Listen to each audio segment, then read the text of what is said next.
O conflito aparente de normas é quando existe, para um determinado fato, mais de uma aplicação, porque aquele fato específico ele acaba gerando margem para várias interpretações, ou quando existe ali, para aquele mesmo artigo, mais de uma lei determinando sobre ele. E a solução para esse conflito aparente de normas penais busca evitar o bis in idem, que é a dupla punição. Então, o bis in idem, que é proibido o bis in idem. O bis in idem é a dupla punição, o indivíduo ser punido duas vezes pelo mesmo fato. Por exemplo, no crime de homicídio, quando ocorre o crime de homicídio, o indivíduo geralmente pratica através de várias ações, né? Então, por exemplo, ele vai ter uma arma de fogo, vai disparar essa arma de fogo e vai cometer o homicídio, né? Então, aqui, em vez dele responder por cada um deles, ele vai responder por um só. Por quê? Porque é para evitar a dupla punição, porque isso seria punir duas vezes, né? Então, isso é o bis in idem, né? Então, existem também alguns princípios para resolver o conflito de normas. Existe o princípio da especialidade, da subsidiariedade, princípio da consunção e o princípio da alternatividade. Então, o princípio que busca resolver o conflito aparente de normas penais, evitando assim o bis in idem, é o princípio da especialidade, da subsidiariedade, da consunção e da alternatividade. O princípio da especialidade, a lei especial prevalece sobre a lei penal, sobre a lei geral, né? O princípio da especialidade, né? Então nós temos a lei especial e a lei geral. A lei geral é o Código Penal, está ali no Código Penal. A legislação especial, por exemplo, quando nós estamos aqui diante de um crime de trânsito, né? Por exemplo, o indivíduo atropelou o pedestre, matou o pedestre. Então, o que aconteceu foi um homicídio praticado na direção do veículo. Então, quando nós temos essa figura específica, nós temos aqui o homicídio, mas ele foi praticado na direção de veículo. Então, em vez de aplicar o artigo 121 lá do Código Penal, né, observarmos a lei geral, nós vamos aplicar a lei especial, que é o Código de Trânsito. Então, para os crimes ocorridos, né, no trânsito, como resultado do trânsito, né, então vai aplicar a lei do Código de Trânsito brasileiro. Então, pelo princípio da especialidade, a lei especial prevalece sobre a geral. Então, quando houver conflito, né, entre a norma penal, entre o que está na norma penal e o Código de Trânsito brasileiro sobre um fato ocorrido na direção do veículo, a lei especial prevalece sobre a geral.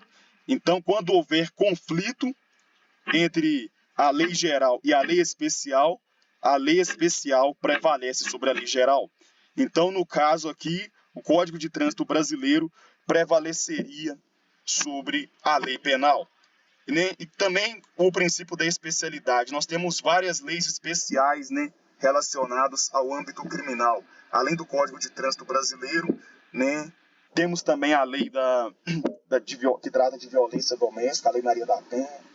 Tem a Lei Caroline Dickmann, né, tem a lei do tráfico de drogas, e são várias outras leis especiais. O princípio da subsidiariedade é quando houverem graus diferentes de ofensa ao bem jurídico, quando o fato não se adequar a crime mais grave. Exemplo, quando dispara arma de fogo para o alto, responde no artigo 15. Disparo de arma de fogo. Mas se disparar na direção da casa do vizinho, não responde no 15, porque já é tentativa de homicídio. O artigo 15 é norma subsidiária. tem que observar o dolo, né? Então, aqui, para o mesmo fato, qual fato? O fato aqui quando nós falamos do princípio da subsidiariedade, nós temos aqui para citar como exemplo, o fato do indivíduo estar com a arma na sua mão e então ele disparou a arma, puxou o gatilho, e então aqui para esse mesmo fato, você pode observar que ele poderá responder aqui no artigo 15 pelo disparo de arma de fogo, como ele poderá também responder, a depender do caso, para a tentativa de homicídio, por exemplo, se ele dispara na direção de uma pessoa. Então, o mesmo fato, ele pode ter vários desdobramentos. E para resolver isso aqui, como é que nós vamos fazer? Nós temos aqui o outro princípio, o princípio da consunção ou absorção, que é o fato mais grave absorve o menos grave. Então, aqui no princípio da subsidiariedade, né, para resolver isso aqui, vai aplicar o que for mais grave, né? No caso, entre a tentativa de homicídio e o disparo de arma de fogo, vai aplicar a tentativa de homicídio quando o fato não se adequar ao crime mais grave. Então, vai aplicar sempre observando se tem como ser enquadrado em algo mais grave, né? Então, aqui nós temos também o princípio da consunção ou absorção, que é o fato mais grave, absorve o menos grave. Quando houver, né, um indivíduo praticou uma ação, a ação que ele praticou foi o homicídio. E então, no homicídio, para conseguir aquele resultado final que ele almeja, que ele deseja, ele vai praticar algumas condutas. Por exemplo, disparo de arma de fogo. É comum que ele cumpra esse seu desejo através de vários desígnios, né?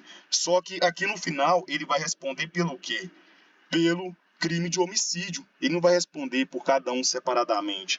Isso por causa do princípio da consunção ou absorção, aquele fato que for mais grave. Então, entre todas as condutas que ele praticou ali, o que for mais grave vai absorver o que for menos grave, né? Então, se ele praticou vários delitos durante a sua empreitada até conseguir o resultado final, que foi o homicídio, né? Então, ele vai responder pelo mais grave.